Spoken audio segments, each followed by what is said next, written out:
বাইরে তো প্রচুর বৃষ্টি হচ্ছে, আর এই ঠান্ডা ঠান্ডা ওয়েদারে এইগুলা খাবো না তা তো হয় না। আর বৃষ্টি হলেই শুধু আমরা খিচুড়ি খিচুড়ি করি, খিচুড়ি খাইতেই হবে এমন কোনো কথা আছে? এইগুলাও তো খুব মজা হয় যদি সুন্দরভাবে রান্না করা যায়।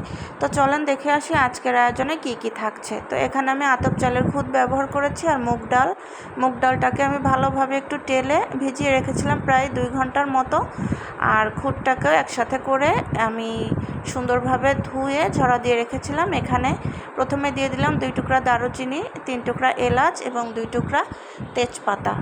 আর দিয়ে দিলাম স্বাদ মতো লবণ, সামান্য একটু মরিচের গুঁড়া, একটু হলুদের গুঁড়া, দিয়ে দিলাম সামান্য একটু জিরা বাটা, রসুন বাটা আর আটা বাটা। তো আদা রসুন জিরা কিন্তু আমি সামান্য পরিমাণে নিয়েছি, হাফ চামচের মতো করে নিয়েছি। আর এখানে কিছু আস্ত রসুন দিয়ে দিলাম, আর দিয়ে দিচ্ছি বেশ কিছুটা পেঁয়াজ কুচি, কাঁচামরিচ কুচি।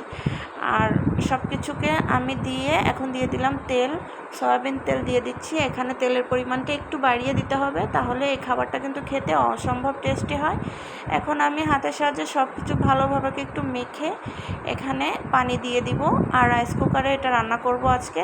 রাইস কুকারে রান্না করতে পারলে কিন্তু আসলে পানির পরিমাপটাই সঠিকভাবে দিতে পারলে রান্নাটা একবারে ঝরঝরে হয়, খুবই ভালো লাগে। তো আজকে আমি পানির পরিমাপটাও দেখিয়ে দিব। তো এখন সব কিছু মেখে আমি পানিটা দিয়ে দিচ্ছি। আর এখানে যেহেতু আমি আতপ চালের খুদ নিয়েছি, এখানে পোলাও চাল দিয়ে রান্না করা যায় এটা, বা সেদ্ধ চালের খুদ দিয়ে অনেকে রান্না করে, তবে আমি আতপ চাল দিয়ে করছি আজকে। তো দেখতেই পাচ্ছেন আমার আঙুলের যে মাঝখানে যে কটা থাকে, যে দাগ, এ দাগের থেকে একটু নিচে হবে এতটুকু পরিমাণ পানি দিয়েছি। কারণ আতপ চালের খুদ হতে বেশি সময় লাগে না, খুব তাড়াতাড়ি হয়ে যায়।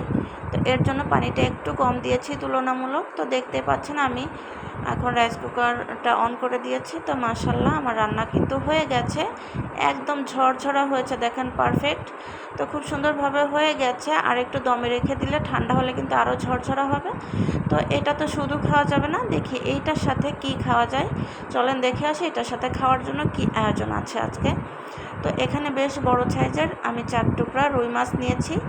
আর এই রুই মাছগুলোকে কিন্তু আমি চুলার জালটা একদম মিডিয়াম টু লোয়ে রেখে সুন্দরভাবে মুচমুচে করে ভেজে নিব। আর এইভাবে সুন্দরভাবে মাছটা ভাজার পরে এই খিচুড়ি দিয়ে খেতে যে কি ভালো লাগে, আসলে এটার নাম আমি কি দিব বুঝতে পারছি না, আপনারাই বলে দিয়েন এটাকে খিচুড়ি বলে নাকি বোয়া বলে।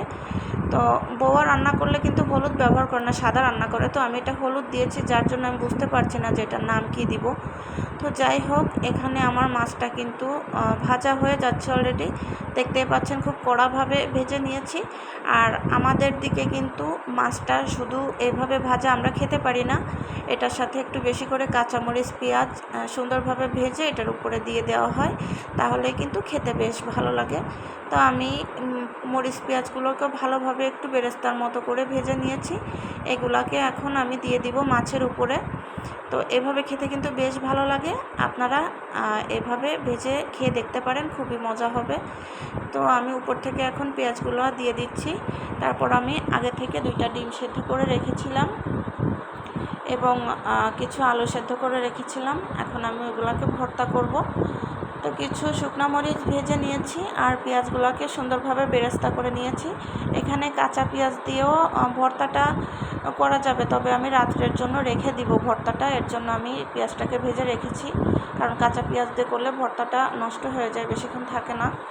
তো যাই হোক, আমি কিছু মরিচ পেঁয়াজ আলাদা করে রাখতেছি ডিম ভর্তার জন্য। তো এখন আলুটা ভর্তা করে নিচ্ছি। এখানে কিছু সরিষার তেল দিব, আর স্বাদটাকে বাড়ানোর জন্য দিয়ে দিব কিছু ধনিয়া পাতা কুচি, দিয়ে ভালোভাবে মাখিয়ে নিচ্ছি। আমার আলু মাখাটা কিন্তু হয়ে গেছে।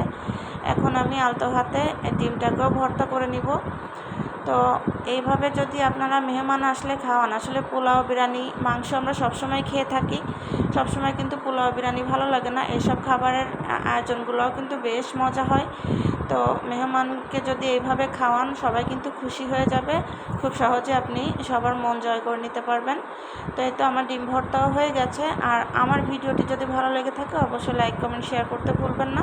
আর ইউটিউব থেকে যদি দেখেন তাহলে অবশ্যই সাবস্ক্রাইব করে পাশে থাকবেন। তো এখন খাওয়ার পালা, দেখেন। আর এইটার সাথে আরও জমে উঠবে আমের আচার, টক মিষ্টি ঝাল। এই আমের আচার দিয়ে খেতে তো আরও মজা লাগে। তো বিসমিল্লাহ বলে মুখে দিব। আলহামদুলিল্লাহ অনেক মজা হয়েছে, হয়তো দেখেই বুঝতে পারছেন। তো সবাই খুব বেশি ভালো থাকবেন, সুস্থ থাকবেন, আমাদের জন্য দোয়া করবেন। আর এইভাবে আপনারা মাঝে মধ্যে খেয়ে দেখবেন, খুব মজা পাবেন। তো সবাই ভালো থাকবেন। আসসালামু আলাইকুম।